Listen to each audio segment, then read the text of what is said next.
যতবার সরস্বতী পুজো আসে ততবার আমরা আবার শৈশবে ফিরে যাই।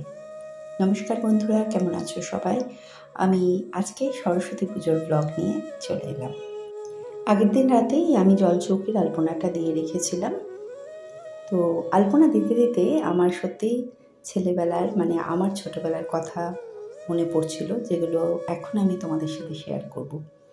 মনে আছে আমার দেশের বাড়িতে সারা রাত জেগে আমাদের প্যান্ডেল করা হতো। পুজো যদিও হতো, ঠাকুর ঘর ছিল সেখানে, কিন্তু আমরা মেয়েরা মিলে যেহেতু আমরা 4 বোন, তো আমাদের নিজেদেরও একটা ইচ্ছে ছিল।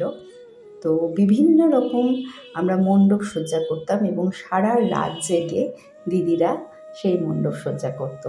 এক এক সময় এক এক রকম মণ্ডপের আইডিয়া আমার বড়দির মাথা থেকে আসতো। এই প্রসঙ্গে মনে আছে একবার ফুলের মণ্ডপ হয়েছিল এবং দিদি কলকাতা থেকে প্রচুর ফুল নিয়ে গেছিল, ফুলের মালা, এবং অসাধারণ সেই মণ্ডপ হয়েছিল।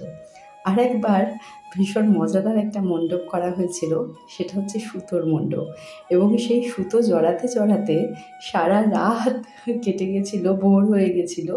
সেই মণ্ডপ আলটিমেটলি ভোরবেলা শেষ হয়েছিল। বাড়িতে মেয়ের সংখ্যা বেশি থাকলেও আমাদের মেয়েদের আদর বরাবরই বাড়িতে বেশি। আমাদের বাবা মারা আমাদের প্রত্যেকটা ইচ্ছে পূরণ করার চেষ্টা করতো।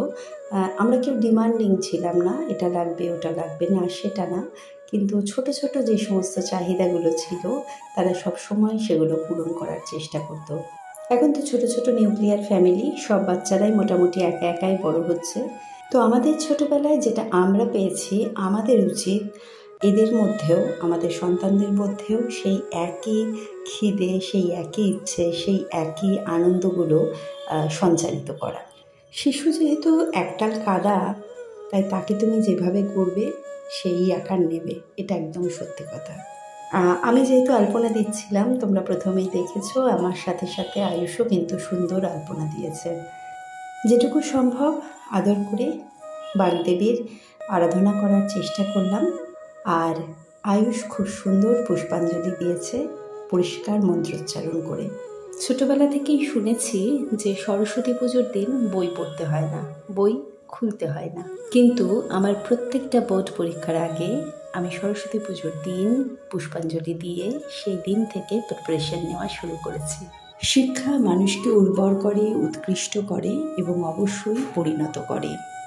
তাই বাগদেবীর কাছে আজ এটুকুই প্রার্থনা, সবার মধ্যে শিক্ষার প্রসার ছড়িয়ে যাক।